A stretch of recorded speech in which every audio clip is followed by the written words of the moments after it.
Ассаламу алейкум туғандар, қандайсыздар? Назарыңыздарда қайырдан Ле базары жоқ каналы. Бүгін 13 октябрь 2023 жыл.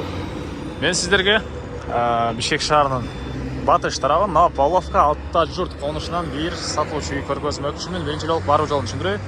Азыр мен турган жер Фрунзе көчөсү жана Свердлов көчөсүнүн кесилишинде турам. Ушул жерден сиздер түндүктү карай жүрөсүздөр. Ата жұрт деген арка бар, ошондон кийин эле Жакшылык көчөсүнө сатылуучу үйүбүз жайгашкан. Заря базарга жакын, ориентир Заря базарга алсаңыздар болот. И ушул жерден тугандар шаарды карай жүргөн көптөгөн эле маршрутка, автобустар бар.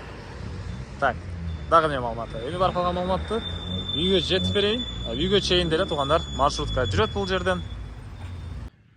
Мынакей тугандар келүү жолун түшүндүргөнчү, бүгүнкү чыгарышта сатылуучу үйгө да жетип келип калдым. Бул үйүбүздүн көчө тараптан көрүнүшү дарек.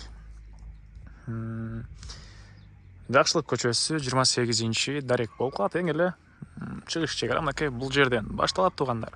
Эң эле батыш чек арасы бул жакка чейин. Кызыл кетеби колунда келсеңиздер 7 соток жер участоктун чек араларын сизге бул үй ээси тактап көргөзүп берет. Анан электр энергиясы бар, прожекторлор орнотулуптур. Мынакей.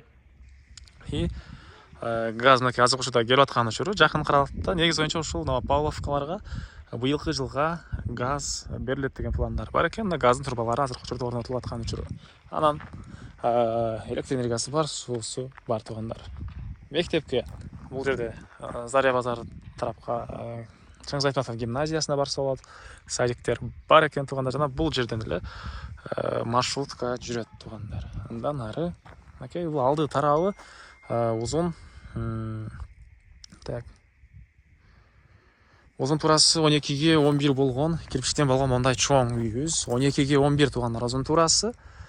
Сейсмопояс колоналары коюлуп, негизинен өзүм үчүн салынган үй дейт. Азыркы учурда кээ бир себептерден улам сатылып аткан учуру. Жана айткандай 7 соток жер, дагы хозпа стройкалар, зеленый зона, бак, жер жемиш экесиздерби, иши кылса 7 соток жерге баары эле батат деп ойлойм. Андан ары мына бул үйүбүздүн түштүк батыш тарабынан көрүнүшү. Биринчи этаж прихожка, коридор, кухня, 2 бөлмө, санузел баары бар экен.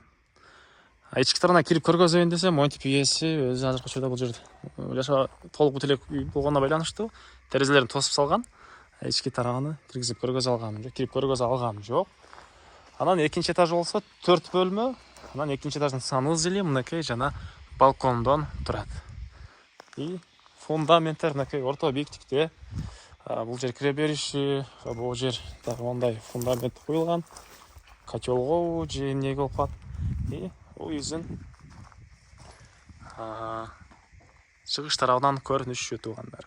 Кошуна менен болгон аралык мынакей ушунча 2 метрдей аралыгы бар экен тугандар. Так.